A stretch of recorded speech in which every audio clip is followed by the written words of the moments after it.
Ok, bienvenidos a todos. Luego de nuestro receso, comenzamos ahora con la segunda venida de Cristo. Yo sé que todo lo que estamos cubriendo ahora está trayendo muchas preguntas, así es que por favor escríbanlas y pueden compartir sus preguntas con la persona que los invitó, o si quieren pueden enviar un mensaje en el chat y nosotros podemos contestarles, ¿ok? Y apoyarlos. Muchas gracias. Ahora vamos a la segunda venida de Cristo. Estamos tratando esto justamente porque estamos en esa época.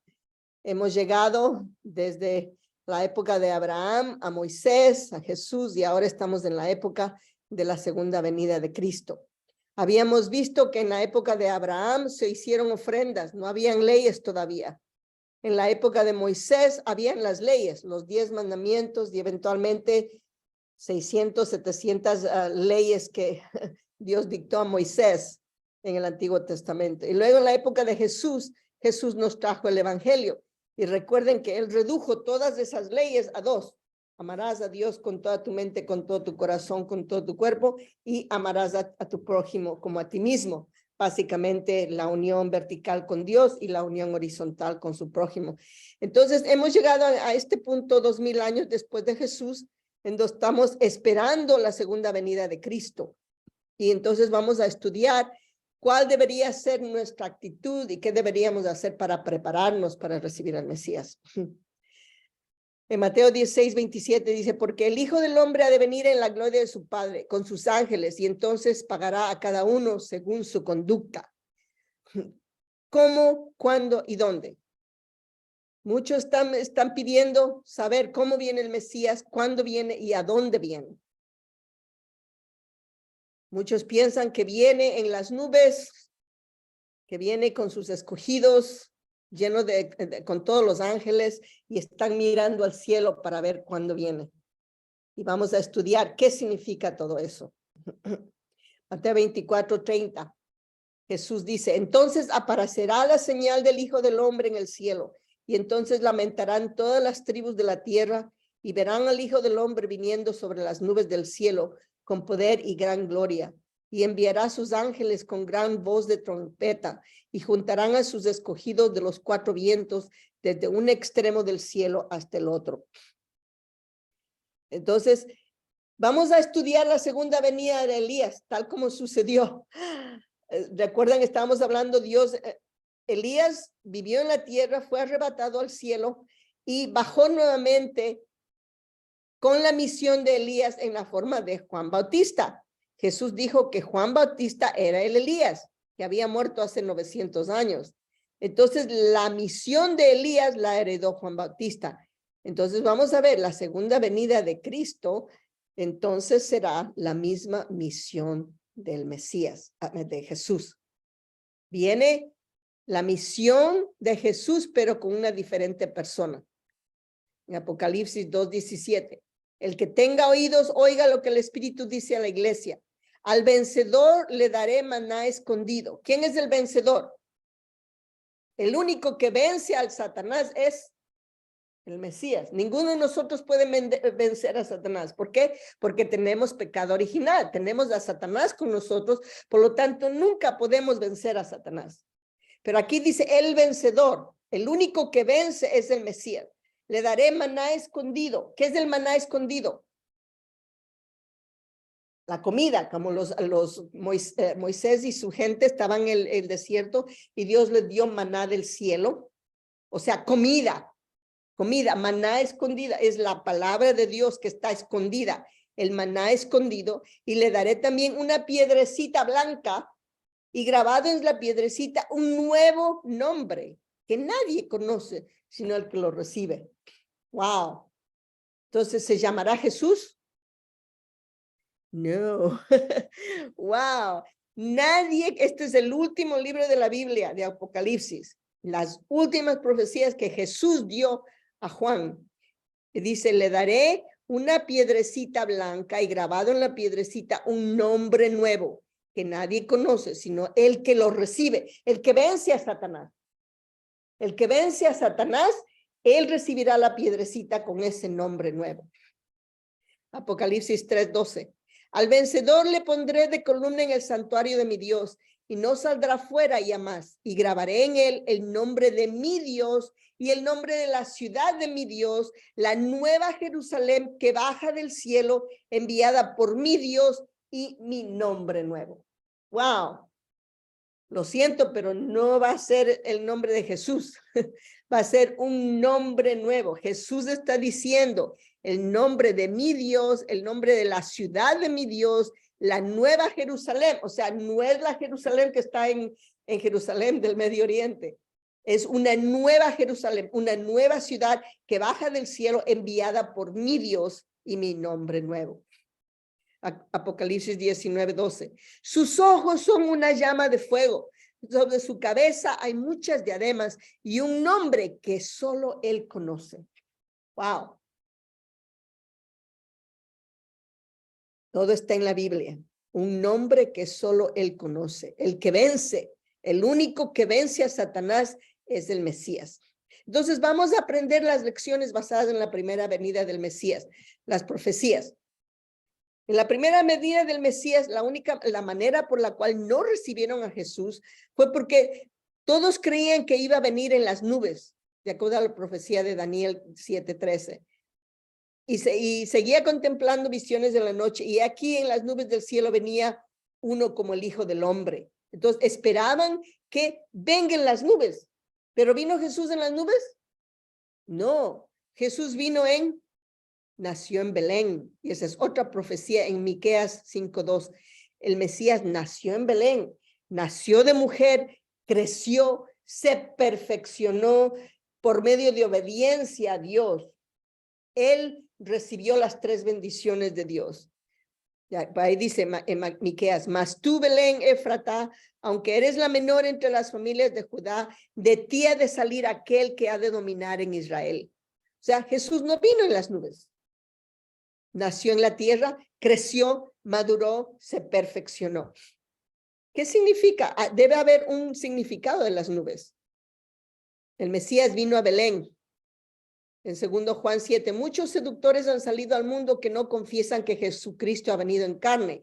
Ese es el seductor y el anticristo. Hay muchos que dicen que Jesús no vino en la carne. Ese es el anticristo. Mateo 11:13, pues todos los profetas, lo mismo que la ley, hasta Juan profetizaron. O sea, después de Juan no hubo nada. Todo esto es antes de Juan. Romanos 10:4, porque el fin de la ley es Cristo, más la justificación de todo creyente, para la justificación de todo creyente. Juan 3:13, nadie ha subido al cielo, sino que el que bajó del cielo, el Hijo del Hombre. Entonces,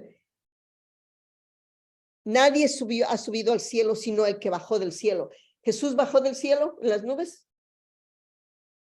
El Hijo del Hombre. Entonces, ¿qué significa eso? Él bajó del cielo. Todo eso vamos a verlo. ¿Qué significan las nubes? ¡Wow! Me dijo también, las aguas que has visto donde está sentada la ramera son pueblos, muchedumbres, naciones y lenguas. O sea, las aguas del mar significan los hombres caídos, los pecadores.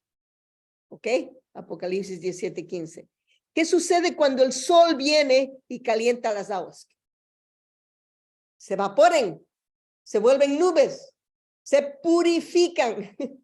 Se purifican. Esa agua se vuelve nubes, se purifica. Quiere decir, en Hebreos 12, que vino en una nube de testigos. Nubes quiere decir pueblo resucitado. O sea, que viene el Mesías con una nube de testigos. O sea, gente que se ha limpiado, gente que se ha purificado. Entonces sí, viene el Mesías. O sea, no son las nubes literales, porque ¿qué va a hacer el Mesías viniendo en las nubes? ¿Para qué? El reino de los cielos no está en las nubes. El reino de los cielos está ¿en dónde? En la tierra. Por lo tanto, el Mesías debe nacer en la tierra como Jesús. Debe nacer en la tierra, crecer en la tierra, tomar su esposa, crear una familia para construir el reino de Dios en la tierra. Entonces, hay ahí el significado de las nubes. Entonces, aquí vemos. Estas son las gentes pecaminosas. Estas son la gente que se ha purificado. Esta es la tierra y este es el cielo. El cielo es un mundo sagrado, un mundo superior, un mundo bueno, no necesariamente el cielo físico, sino es un mundo sagrado, puro, un mundo de pureza. Y la tierra es un mundo profano, inferior y malo.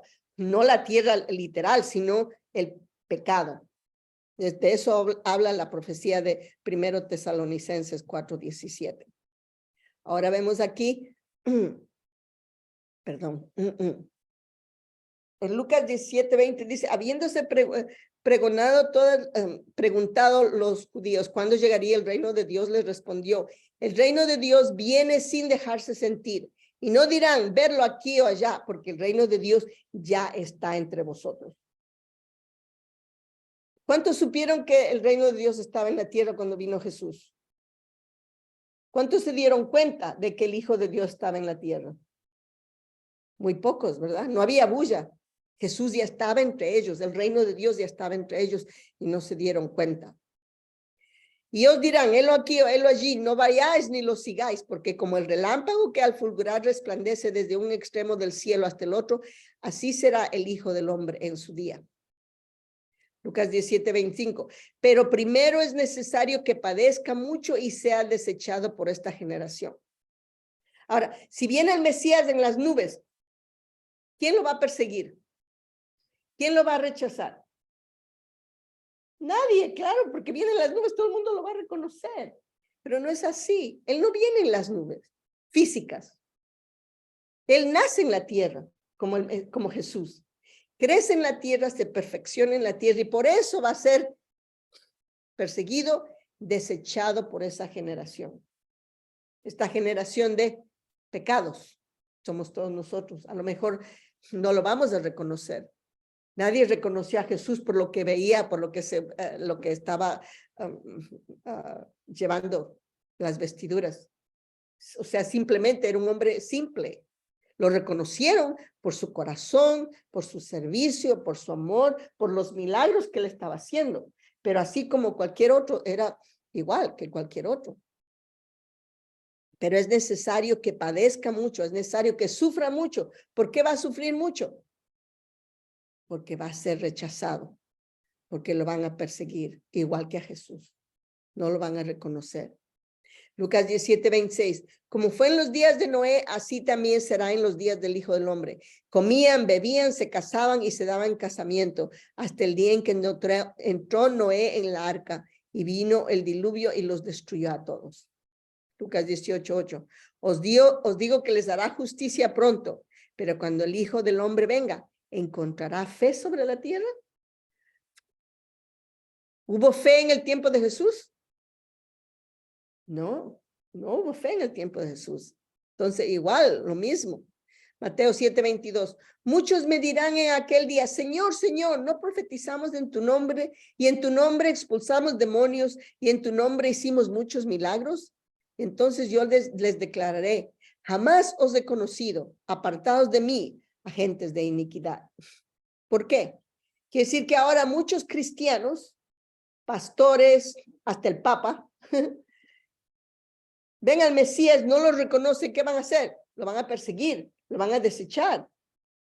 Y van a venir donde él a decirle, Señor, Señor, profetizamos en tu nombre y en tu nombre expulsamos demonios. Y él les va a decir, no te conozco. Porque ¿cuál es la misión principal?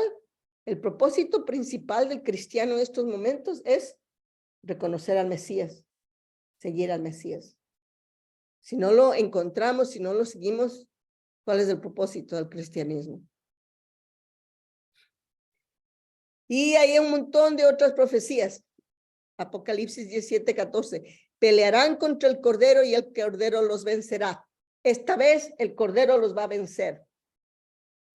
1 Tesalonicenses 5:2. Porque vosotros sabéis que el día del Señor vendrá así como ladrón en la noche. Apocalipsis 10:7. El misterio de Dios se consumará como él lo anunció a sus siervos, los profetas. El misterio de Dios. ¿Cuál es el misterio de Dios? Todo lo que hemos estado escuchando todo el día de hoy está aquí en este libro. Es el misterio de Dios. Muchos misterios están siendo revelados el día de hoy. Apocalipsis 10:11. Y él me dijo, es necesario que profetices otra vez sobre muchos pueblos, naciones, lenguas y reyes. Wow.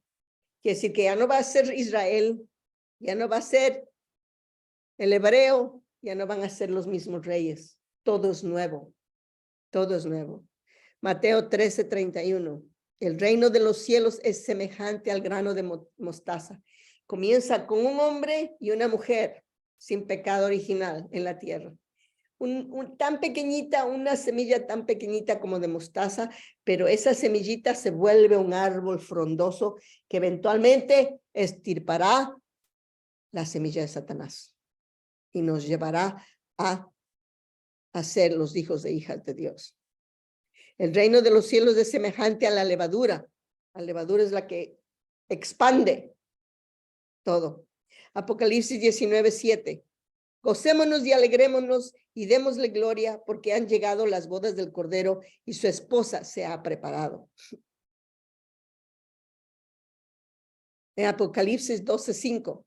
La mujer dio a luz un hijo varón, el que ha de regir de todas las naciones con cetro de hierro, y su hijo fue arrebatado a Dios hasta su trono.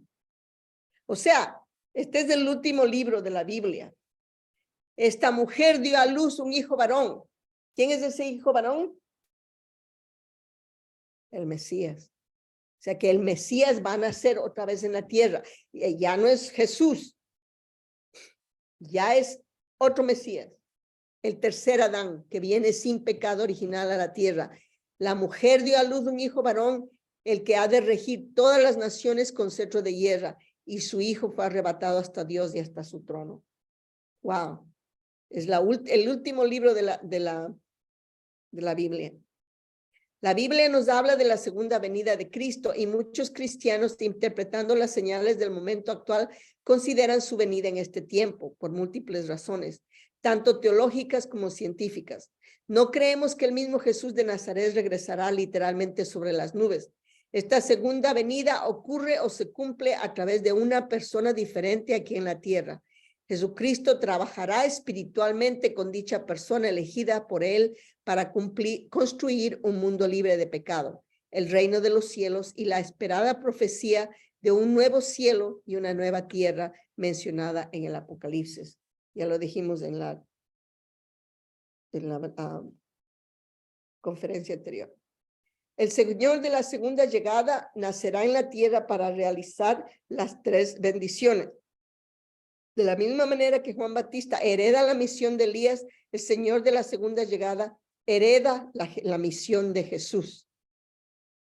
La finalidad de la creación son las tres bendiciones: ser fructíferos, crecer, multiplicar y tomar dominio. Adán debió haber hecho, Eva debió haber hecho, Satanás los tocó, Dios tiene que enviar otro Adán. Jesús fue ese otro Adán. Jesús tuvo que haber escogido una esposa, tuvo que haber tenido hijos para cumplir estas tres bendiciones, pero fue crucificado antes de tiempo. Entonces, hemos visto que hay una relación entre el mundo en el yo físico y el yo espiritual. Entonces, habíamos dicho que el cuerpo físico le da elementos de vitalidad al cuerpo físico y el cuerpo físico le da elementos espirituales, el cuerpo espiritual le da elementos espirituales al cuerpo físico. Entonces, hay una relación entre el cuerpo físico y el mundo espiritual. Ya vimos esto en la conferencia anterior, pero lo estamos viendo nuevamente para explicar el significado de la resurrección. Entonces, la salvación y la restauración quiere decir que Dios escoge al esposo, a la esposa, a los hijos. Estos nuevos esposo y esposa se convierten en los padres verdaderos y ellos multiplican familias, sociedades, naciones, el reino de los cielos en la tierra y en el mundo espiritual. Esa es la voluntad de Dios desde el principio hasta el día de hoy. Entonces, estas son palabras del Padre Moon. donde dice, el Mesías es responsable de enviar a los individuos, familias, tribus, razas, naciones y el mundo entero al reino de los cielos primero. Él también es responsable de liberar a todas las personas del infierno y enviarnos al reino de los cielos. Por él está determinado a cargar con toda la tristeza de Dios sobre sus hombros, porque el Mesías es responsable de representar a todos, desde un individuo al mundo entero. Él solo querrá entrar al reino de los cielos después de que la salvación de toda la humanidad se termina y finalmente todos hayan entrado en el reino de los cielos. ¿Qué dijo Jesús de sí mismo? Él dijo que él era el pastor y que nosotros éramos sus ovejas. O sea, el pastor no está feliz si las 99 están en el cielo, pero falta una. Ese es el corazón del pastor. Entonces, la responsabilidad de Dios solamente se cumple cuando el hombre cumple con su responsabilidad, que es la perfección del hombre. Eso es lo que vamos a ver una y otra vez. ¿Cuándo? ¿Cuándo viene Cristo? Ya lo vimos. No sé si se acuerdan. Mateo 24:36. Mas de aquel día y hora nadie sabe nada, ni los ángeles de los cielos, ni el Hijo, sino solo el Padre. Pero también el Padre no hace nada sin revelar su secreto a los siervos, los profetas, en Amós 3:7. Por ejemplo, en el tiempo de Noé, los 40 días de diluvio, el tiempo de Lot, Sodoma y Gomorra, Juan Bautista y los Reyes Magos, el nacimiento de Jesús y la segunda venida, ¿a quién se lo reveló? Eso estamos estudiando. Todo lo que hemos visto está aquí, la revelación que Jesús está dando al reverendo Moore.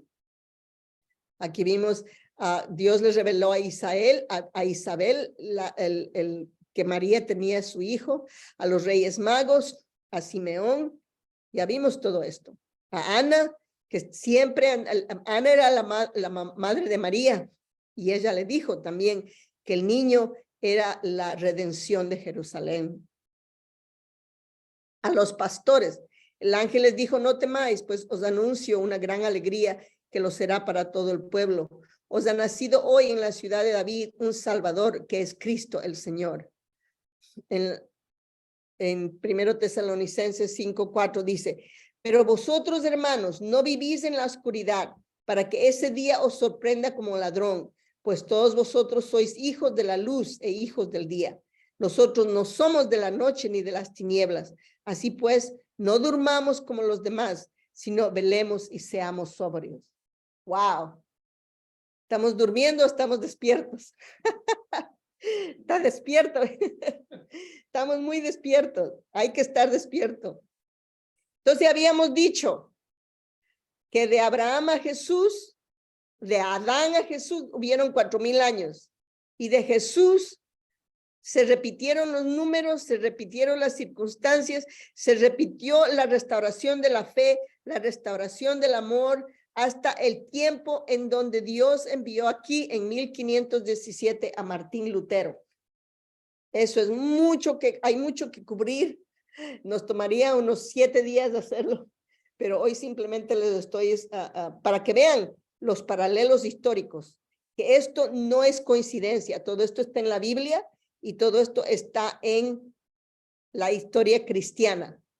En el 1517 Dios mandó a Martín Lutero para que reforme la iglesia. En este tiempo, desde aquí, desde Jesús hasta este tiempo, era la iglesia católica, una sola iglesia. Nadie podía leer la Biblia, nadie podía hacer nada, es solamente el Papa y la iglesia. Pero en el 1517 Dios mandó a Martín Lutero que vea, que traduzca la Biblia, porque lo que la iglesia estaba haciendo no estaba en la Biblia, estaban haciendo todo lo contrario, estaban cobrando por pecados ya cometidos y pecados que todavía no se habían cometido, estaban recaudando fondos para construir la catedral de San Pedro. Entonces Martín Lutero se llenó de coraje y puso 90 tesis en la puerta de la iglesia, y al riesgo de su vida, porque si lo hubieran cogido, lo hubieran quemado vivo, lo puso en la iglesia y se alejó para traducir la Biblia. Y gracias a él, por primera vez en la historia, desde 1517, se tradujo la Biblia, primero al alemán, luego al inglés, Y desde entonces, por primera vez, cada uno de nosotros podemos leer lo que dijo Jesús desde hace 1517. Y por eso Jesús dijo, cuando este evangelio sea esparcido a todos los rincones del mundo, ese es el día. Y eso comenzó en 1517. Si estos números son paralelos, quiere decir que desde 1517 más 4,400 años, desde 1917, el reino de Dios está en la tierra. 1917, el Mesías debió haber venido a la tierra, debió haber nacido en la tierra. Ahora, ¿el Señor vuelve a Israel? Habíamos dicho que no. ¿Por qué? Porque Israel rechazó a Jesús. Mateo 21:43. Por eso os digo, se os quitará el reino de Dios para dárselo a un pueblo que rinda frutos. Israel no dio frutos. Entonces Dios tiene que quitar la bendición a Israel y darle a otra nación. Lucas 19:44. Y te estrellarán contra el suelo a ti y a tus hijos que estén dentro de ti y no dejarán en ti piedra sobre piedra porque no has conocido el tiempo de tu visita. O sea que Israel desapareció de la faz de la tierra porque no recibieron a Jesús. Entonces, aquí nos da la parábola de la viña, en donde dice, Dios es el dueño, y dice, voy a enviar a mis sirvientes, pero a los sirvientes, que son los profetas, los matan, los apedrean. Entonces dice, de seguro que si mando a mi hijo, lo van a recibir. Pero ¿qué hicieron con el hijo? Lo crucificaron. Entonces el dueño dice, les quitaré, los sacaré de la viña y les daré a otro pueblo que merezca la bendición. Esta es la parábola de la viña que está en Mateo 21:33. Este es Dios es el dueño, los profetas, el hijo es Jesús y los arrendatarios los quita de aquí de la viña, que es Israel, y desde entonces la bendición de Israel es transmitida a otro pueblo. Ahí están. Entonces, ¿quiénes son los judíos? En Romanos 2:28 dice, pues no es judío el que lo es exteriormente, ni es la circuncisión la que se hace exteriormente en la carne, sino que es judío el que lo es en lo interior, y la circuncisión es la del corazón, en espíritu, no en letra, la alabanza del cual no viene de los hombres, sino de Dios. O sea, yo puedo ser judía, tú puedes ser judía, todos pueden ser judíos, si nos circuncidamos de corazón, o sea, no es lo externo, sino si nos arrepentimos, si nos cambiamos, entonces esa es nuestra circuncisión y podemos ser escogidos, podemos ser judíos, podemos ser los llamados de Dios. Ahora, ¿de dónde viene? En Apocalipsis 7:24. Luego vi a otro ángel que subía del oriente y tenía el sello de Dios vivo. Y gritó con fuerte voz a los 4 ángeles a quienes se había encomendado causar daño a la tierra y al mar. No causéis daño ni a la tierra, ni al mar, ni a los árboles, hasta que marquemos con sello la frente de los siervos de nuestro Dios. Y oí el número de los marcados con el sello, 144,000 sellados de todas las tribus de los hijos de Israel. El otro ángel que subía del oriente y tenía el sello del Dios vivo. ¿Qué naciones hay en el oriente? Perdón.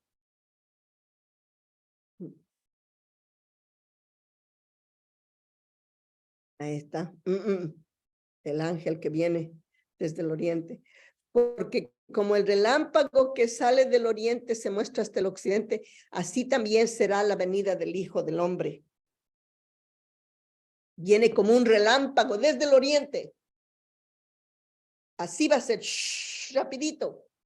Y muchos ni se van a dar cuenta. Entonces aquí están las tierras del oriente, Japón, Corea, China. China es comunista, Japón es shintoísta, budista. La única nación que es cristiana y que tiene todas las religiones en el oriente es Corea. Claro que también está dividida en norte y sur, en donde está el máximo comunismo en el norte y el máximo cristianismo en el sur. Ahora, ¿cuáles son las calificaciones de la nación escogida? Primero, tener una experiencias semejantes a Dios, tener muchas religiones, debe ser la línea de frente entre Dios y Satanás, tiene un periodo de indemnización nacional y debe tener profecías mesiánicas.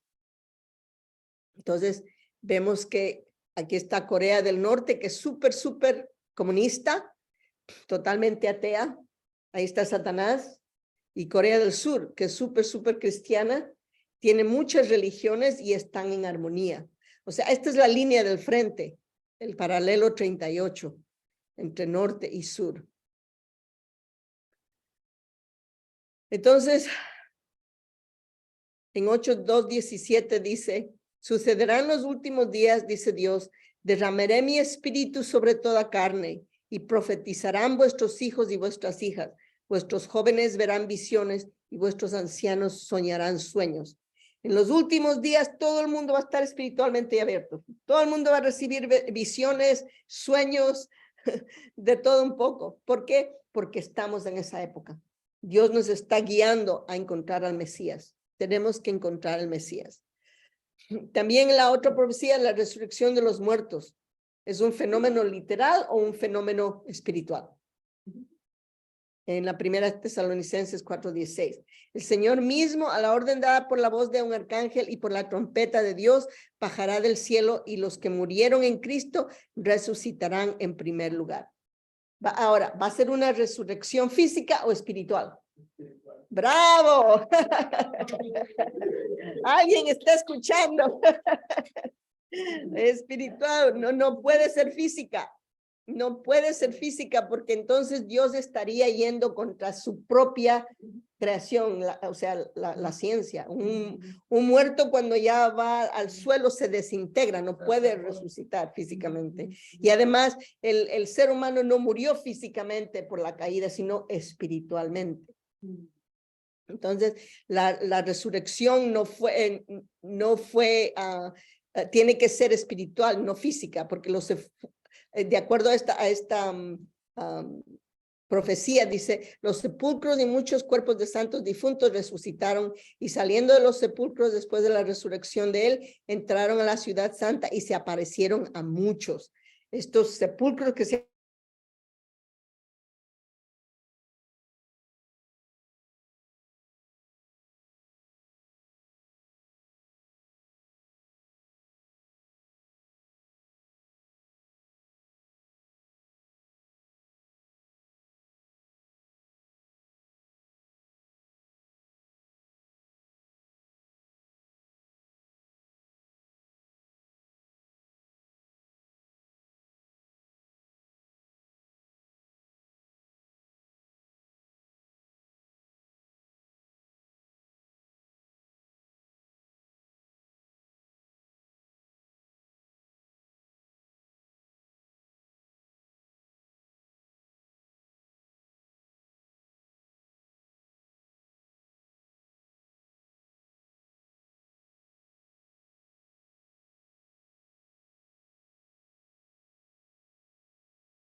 técnicos. Ok, problemas técnicos, resumimos nuevamente a la resurrección de los muertos, si es un fenómeno literal o un fenómeno espiritual. Primera Tesalonicenses 4:16. El Señor mismo, a la orden dada por la voz de un arcángel y por la trompeta de Dios, bajará del cielo y los que murieron en Cristo resucitarán en primer lugar. Entonces, habíamos dicho que esta no es una resurrección física, sino es una resurrección espiritual. Ahora, estos sepulcros que se abrieron y muchos cuerpos de santos difuntos resucitarán saliendo de los sepulcros después de la resurrección de él, se aparecieron en la ciudad santa y a muchos. Esta aparición no fue física. Entonces, no hubo persecución a los primeros cristianos. Los judíos crucificaron a Jesús no creyendo que él fuese el Señor. Si hubiesen presenciado la resurrección de los profetas, oyendo sus testimonios, a lo mejor habrían creído en Jesús. Podríamos ver muchos profetas del Antiguo Testamento, ya que el resultado de tal resurrección sería la vida eterna de la carne. Según el relato histórico de este hecho, no hemos visto nada por el estilo. Entonces, ¿cuál fue la muerte causada por la caída? ¿Fue muerte espiritual o física? Entonces, Dios creó el mundo espiritual para el ser humano, para que él viva después de su muerte física, en Eclesiastés 12:7. Adán y Eva continuaron vivos después de la caída. Es más, creo que vivieron más de 900 años. El amor de Dios es la fuente de la vida. Por lo tanto, con la caída, el ser humano pasó a vivir bajo el dominio de Satanás, alejado del verdadero amor de Dios. Y esto sí fue la muerte causada por la caída. Entonces, habíamos dicho que tenemos la muerte física, no fue la resurrección no fue física. Y la caída no fue solamente física, sino espiritual. Entonces, regresemos a ver los puntos de la resurrección. La muerte fue física, la muerte espiritual fue la que causó la caída. Entonces, el día que coman de él, ciertamente morirán. Adán y Eva comieron del fruto, pero no murieron físicamente, sino murieron espiritualmente. Se apartaron de Dios. Sus 5 sentidos espirituales se taparon y por lo tanto no volvimos a ver a Dios, no volvimos a escuchar a Dios y solamente comenzamos a vivir en el mundo físico. Eso es un problema muy serio. Entonces tiene que haber la restauración del yo espiritual. ¿Cómo es que restauramos el yo espiritual? Ese crecimiento espiritual tiene que continuar porque es el ideal para que Dios perfeccione al hombre. Nuestros primeros antepasados no crecieron hasta la unidad completa con Dios, sino que cayeron y murieron espiritualmente. Entonces, estos son los santos y patriarcas que han subido, que han crecido a lo largo de la historia. Entonces, la resurrección quiere decir pasar de la muerte a la vida, del dominio de Satanás al dominio de Dios. Esa es la resurrección. Por eso Jesús dijo, en verdad os digo, el que escucha mi palabra y cree en el que me ha enviado, tiene vida eterna y no incurre en juicio, sino que ha pasado de la muerte a la vida. En Juan 5:24. Nosotros sabemos que hemos pasado de la muerte a la vida porque amamos a los hermanos. Quien no ama permanece en la muerte. Jesús le respondió, yo soy la resurrección y la vida. El que cree en mí, aunque muera, vivirá. Y todo el que vive y cree en mí, no morirá jamás. Entonces, aquí están muchos pasajes que nos demuestran el significado de la resurrección. Pues las tendencias de la carne son muerte, mas las del espíritu son vida y paz, en Romanos 8:6. Pues el salario del pecado es la muerte, pero el don gratuito de Dios, la vida eterna en Cristo Jesús, Señor nuestro. Romanos 6:23. Pues del mismo modo que en Adán mueren todos, así también todos revivirán en Cristo. 1 Corintios 15:22. Entonces, hay la providencia de la recreación, la providencia de la restauración y la providencia de resurrección. Estamos pasando por estas 3 etapas a lo largo de la historia. Entonces, ¿cuáles son los principios de la resurrección? Primero, creer en la palabra de Dios y practicarla. Segundo, la resurrección de yo espiritual a través del fundamento del cuerpo físico. Sin el cuerpo físico no podemos resucitar. El espíritu vive dentro del cuerpo físico. Tercero, la ley de la resurrección a través de los 3 niveles ordenados del periodo de crecimiento, formación, crecimiento y perfección. Y cuarto, la ley de la resurrección por los méritos de la era. Estamos en una época muy especial en donde Dios está dando la palabra a sus hijos. Hoy, Dios, por medio del cuerpo físico, quiere que nuestro yo espiritual siga creciendo y resucite. Estamos en la época en donde estamos pasando ya en 3 niveles de crecimiento, de espíritu, de vida y de espíritu divino. El espíritu de forma es el Antiguo Testamento. El espíritu de vida es el Nuevo Testamento con Jesús. Y estamos esperando convertirnos en espíritu divino cuando nos injertamos al nuevo Mesías. Solamente al injertarnos al nuevo Mesías podemos adquirir el Espíritu Divino. Estamos en esa época, en el tiempo de la nueva venida de Cristo. Estamos recibiendo los méritos de esta era de la venida de Cristo. Entonces, Adán estaba en la formación, cayeron, Adán y Eva cayeron al fondo del infierno. Poco a poco fueron creciendo, ofreciendo ofrendas. Luego en el Antiguo Testamento hacían ofrendas. Luego en el tiempo de Moisés y Jesús, el Nuevo Testamento, y ahora estamos en el tiempo de la segunda llegada de Cristo, en donde llegaremos a ser espíritus divinos. Aquí están los espíritus del Nuevo Testamento que van al paraíso y eventualmente tenemos que llegar al reino de los cielos, en la tierra y en el mundo espiritual. Entonces, ¿cuál es la providencia de Dios? Quiere decir que muchos de estos santos que han muerto y que están en el mundo espiritual, Dios va a permitir que regresen a la tierra, que resuciten. Los musulmanes, por ejemplo, Mahoma y cualquier otro santo, regresan a la tierra, hacen como Elías influenció a Juan Bautista. Estos musulmanes influencian a un cuerpo físico de un musulmán en la tierra, quien va a conocer al Mesías y se une al Mesías. ¿Qué sucede? Cuando él se une al Mesías, este musulmán también crece.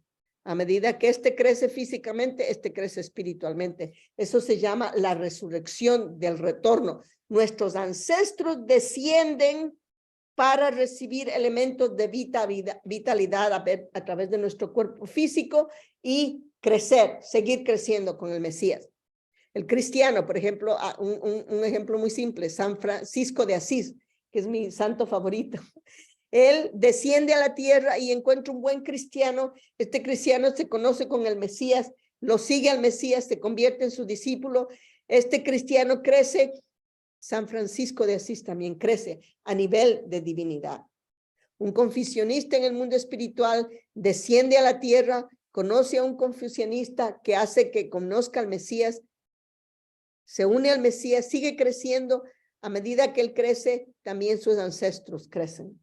Y así sucesivamente con budistas, judíos, hindú, etcétera, etcétera.